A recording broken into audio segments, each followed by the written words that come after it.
Can you believe it? In many countries, there are elderly men and women living alone with no family around and no nurse to care for them. Yet they remain healthy, sleep well, and even prevent strokes. They don't rely on miracle medicines or their children. Instead, they have a special assistant, small, silent, but monitoring every heartbeat, every breath, and every night's sleep. You'll be surprised to find out what this thing is, and how it is gradually changing the way people stay healthy well into their 70s, 80s, and even 90s. If you find it interesting, don't forget to click subscribe and like below to support the author and spread valuable lessons to many others. Now, let's get started. Part 1. When I discovered some health-supporting technology devices for older adults. I've never been a fan of technology. Don't get me started on smartphones. If a TV remote has more than 5 buttons, I already feel exhausted. At 78, living alone in a small wooden house at the edge of the forest, all I really needed was a warm pot of tea, a few good books, and the sound of morning birdsong. Then I had a fall. And it wasn't just any fall. One April afternoon, I went to the back garden to check on the carrot patch. The sky was clear, the breeze gentle, perfectly peaceful. But I slipped on a patch of damp soil, landed hard on my back, and lay there for nearly an hour unable to move.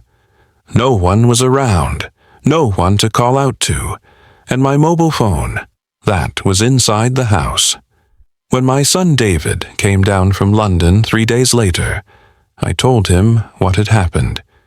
He didn't say much, just nodded thoughtfully and then returned to the city. A week later, a small parcel arrived at my doorstep. Inside was a smart watch. I sighed. A farmer, not an astronaut, I muttered. But after that fall, I figured I had nothing to lose. So I gave it a try. It all began with a watch. The moment I strapped it on, I was surprised. It was small but sturdy. The touch screen was bright and clear.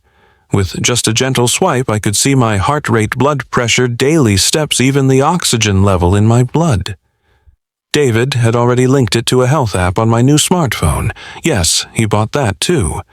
Each morning, I opened the app and was genuinely amazed. It knew all about my sleep.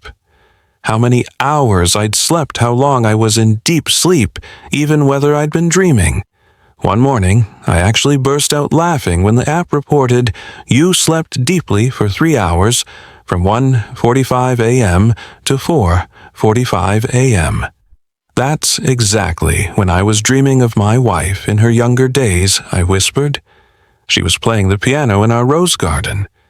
It felt strange. The watch even knew when I was dreaming. I started feeling something unexpected, a sense of joy. I never thought I'd enjoy technology, but now, each morning, checking the app feels like a little game for the elderly. This morning, I walked 3,000 steps. Yesterday, it was only 200. The app showed a green heart and a cheerful message. Just a bit more effort. George, you're talking to me like a real coach. You cheeky thing. I chuckled to myself.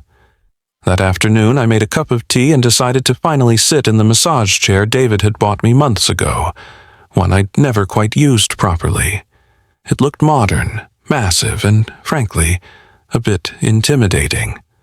But to my surprise, it wasn't just a massage chair. It had heart rate sensors. The moment I sat down, it measured my blood pressure, body temperature, and then uploaded the data to the app. It even suggested I try the 4-7-8 deep breathing mode to reduce tension. I'm an old man, not a stressed-out office worker, I muttered. But I gave it a go anyway. Oddly enough, after 10 minutes, I felt noticeably lighter. And then I yawned. Next thing I knew, I was asleep. A surprising discovery.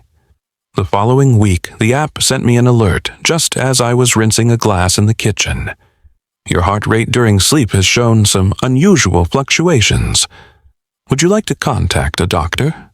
I frowned. I hadn't felt anything strange.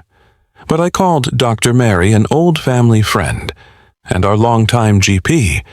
After reviewing the data, she said gently, "George, you're showing early signs of mild atrial fibrillation. Nothing serious yet, but it's good we caught it. Your smartwatch did well." I paused. So this watch actually saved me. Dr. Mary smiled softly. "No, George. You saved yourself because you chose to wear it. Technology doesn't replace love, but it helps me live better." I'll never forget what David said when he came to visit later that month. "I can't be by your side every day, Dad. But at least now I know whether you slept well last night." The smartwatch isn't a family member. The app doesn't replace a home-cooked meal shared across a table. But thanks to it, I now know whether I need to drink more water today, or whether I should go for a gentle walk instead of sitting in the same chair all afternoon. The massage chair doesn't have the warmth of my late wife's hands, but somehow it knows when I'm tense and reminds me to slow down and breathe. And the watch. Well, it's been there for me far more than I expected. A final word from George. These days, every morning I open the app, look at the colorful charts and ask myself, "So, George, what are we going to do today to feel a little brighter than yesterday?" I'm still old. I still live alone. But I no longer feel alone. And I truly believe if you grow old with a bit of curiosity, a touch of technology, and just a little courage to try something new, aging is no longer a retreat. It becomes a beautifully surprising journey. Part 2. I monitor my dreams, why not? I used to be a literature teacher fond of books, hydrangeas, and loathed technology. Computers. They could go to the devil. Smartphones. Sorry. I only needed a phone with big buttons, large numbers, and a loud ring when my daughter called. Yet now every morning I wake up, cup of tea and hand eyes fixed on my phone. Not to read the news. Not to scroll through social media like the youngsters. But to see how I slept last night. The first encounter with my own charts. It all began on my 80th birthday. My daughter Lily drove down from London bringing a small box wrapped in bright red paper. "Mom, here's a gift to help you catch up with the times," she said half-jokingly.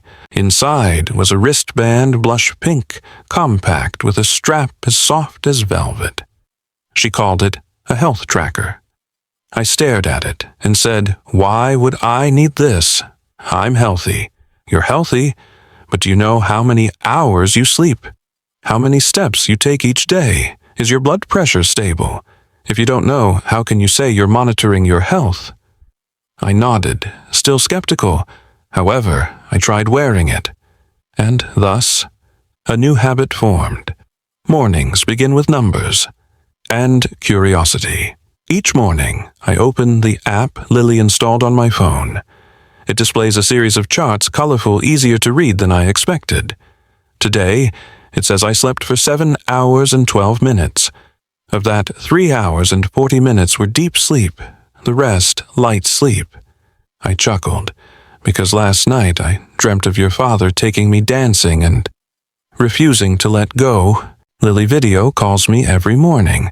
We look at the charts together and she says, "Mom, don't drink tea at 8 p.m. tonight. It makes it harder for you to sleep deeply." The app also reminds me, "Eleanor, you should drink a glass of water before 10 a.m. I laugh. Now I live with 2 companions, a chatty wristband and a talkative app. Not just sleep, everything is monitored. I discovered that this wristband also monitors my heart rate. The other day, while making potato soup, I felt the device vibrate gently on my wrist. "Your heart rate is higher than usual." I glanced at the watch and wondered, is it because I added a bit of spicy chili? That's not all. It counts the steps I take each day. Usually, I walk about 3,500 steps around the garden, up and down the stairs to the bakery. Mum, if you reach 5,000 steps, the watch will display fireworks, Lily said with a laugh. Once I went for a walk with my neighbor, Mrs. Janice, and boasted, "Today, I have a goal to be congratulated by my watch with fireworks."